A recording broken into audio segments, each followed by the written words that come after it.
बांग्लादेश में भीषण हिंसा भड़क गई है। ढाका, धान मंडी समेत कई शहरों में इस वक्त भी जबरदस्त उपद्रव हो रहे हैं। तोड़फोड़, आगजनी और बमबाजी हुई है। ढाका में शूट एट साइट के ऑर्डर जारी कर दिए गए।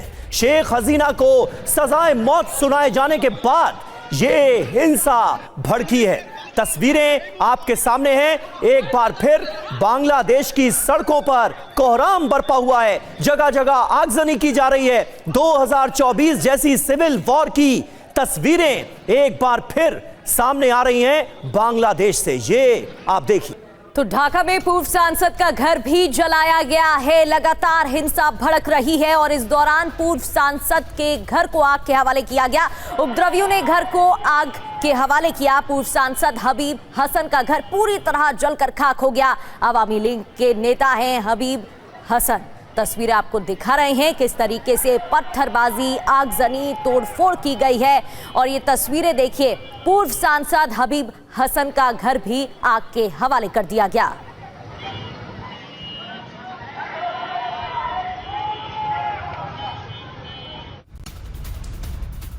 और देखिए, बड़ी खबर है। बांग्लादेश की राजधानी ढाका में इस वक्त सबसे ज्यादा तनाव है। ढाका में प्रदर्शनकारियों ने बमबाजी की।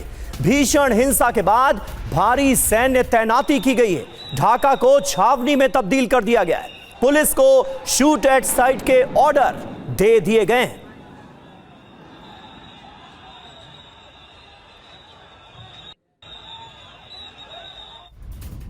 इतना ही नहीं, बांग्लादेश में आमने सामने पुलिस और प्रदर्शनकारी नजर आ रहे हैं। पुलिस ने प्रदर्शनकारियों पर लाठीचार्ज किया है।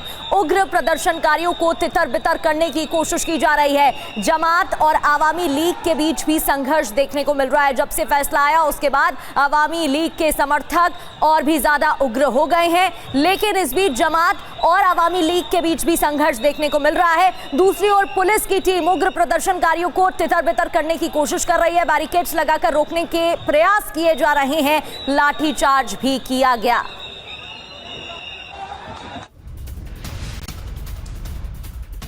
और देखिए, अहम खबर है। बांग्लादेश में प्रदर्शनकारियों ने पत्थरबाजी की है। जगह जगह पत्थरबाजी हो रही है। पुलिस पर प्रदर्शनकारियों ने पत्थर बरसाए। पुलिस पर हमला करते दिखे प्रदर्शनकारी।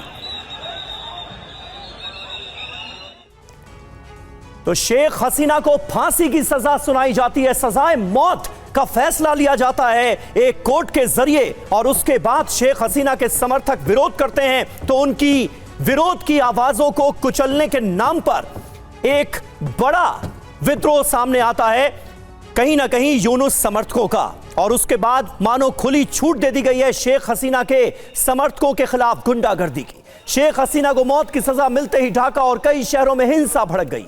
आगजनी, बम धमाके, पथराव, सब कुछ हो रहा है।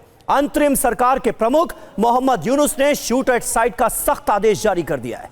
बांग्लादेश की पूर्व पीएम शेख हसीना को कल एक विशेष अदालत ने 2024 के छात्र आंदोलन के दौरान कथित मानवता के खिलाफ अपराधों के लिए सजाए मौत सुनाई। यह आंदोलन इतना हिंसक था कि इसमें 1400 से ज्यादा लोग मारे गए थे। हसीना पर आरोप था कि उन्होंने सुरक्षा बलों को गोली चलाने का आदेश दिया। वो खुद भारत में निर्वासित है, इसलिए मुकदमा उनकी गैर मौजूदगी में चला। उनकी पार्टी आवामी लीग ने इसे फर्जी अदालत बताकर पूरे देश में हड़ताल का ऐलान किया। नतीजा आपके सामने है। सड़कें आग की लपटों से भर गईं। ढाका को किले में तब्दील कर दिया गया। सेना, पुलिस और अर्धसैनिक बल सड़कों पर तैनात हैं। 4 पुलिस कर्मियों की मौत हो चुकी है और दर्जनों लोग घायल हैं। मुख्य हिंसा के केंद्र में है धान मंडी। यहां हसीना समर्थकों और जमाते इस्लामी जैसे समूहों के बीच भिड़ंत हो रही है। उपद्रवी इमारतों पर हमला कर रहे हैं। मीरपुर में यूनुस की ग्रामीण बैंक की मुख्य इमारत पर क्रूड बॉम्ब तक फेंके गए। कई जगहों पर आगजनी और पथराव हुआ। गुलशन में अमीर इलाके में कई बम धमाके हुए, वाहनों को आग लगा दी गई। इस बीच यूनुस सरकार ने हालात संभालने के लिए कड़ा कदम उठाया। ढाका पुलिस चीफ ने शूट एट साइट का आदेश दे दिया, यानी हिंसा करने वालों पर बिना चेतावनी गोली चलाने की इजाजत। यह आदेश आगजनी, बम फेंकने या पुलिस पर हमले करने वालों के खिलाफ है। लेकिन सवाल यह है कि क्या यह शांति लाएगा या फिर और आग में घी डालने का काम करेगा। बांग्लादेश से मनीष, एक बार फिर 2024 जैसी तस्वीरें सामने आ रही हैं।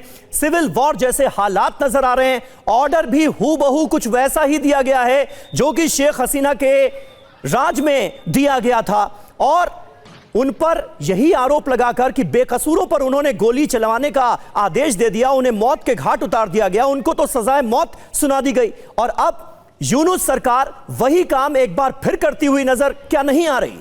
बिल्कुल, देखिए, बांग्लादेश में एक बहुत ही खतरनाक किस्म की साजिश चल रही है। पिछले साल अगस्त में जब मैं खुद ढाका में था और हमने देखा था विरोध प्रदर्शन के दरमियान जो कुछ हुआ, कम से कम उस वक्त तो शेख हसीना ने संवेदना जताई थी निर्दोष छात्रों के मारे जाने को लेकर, लेकिन तब क्या पुलिस, और आज जो पुलिस गोली चला रही है तो मानो ऐसा लग रहा है जैसे पुलिस की गोली से फूल बरस रहे हैं। आज भी तो लोग मारे जा रहे हैं, लेकिन देखिए नीयत का फर्क है। नीयत का फर्क ये है कि कुछ लोग 32 धानमंडी को ध्वस्त करना चाहते हैं, वो जगह जो बांग्लादेश की आज़ादी का एक, आप कहें तो इतिहास का सबसे बड़ा पन्ना है। तो अगर कुछ लोग उस जगह को बचाने की मुहिम कर रहे हैं और भीड़ से लड़ रहे हैं, तो आप यही कह सकते हैं कि एक का एक्शन यानी जमात समर्थकों का एक्शन और उसकी जगह पर बांग्लादेश अवामी लीग के कार्यकर्ताओं का रिएक्शन है जो अपने इतिहास को बचाने की कोशिश कर रहे हैं। इन सब के बीच में मोहम्मद यूनुस की क्या सोच हो सकती है?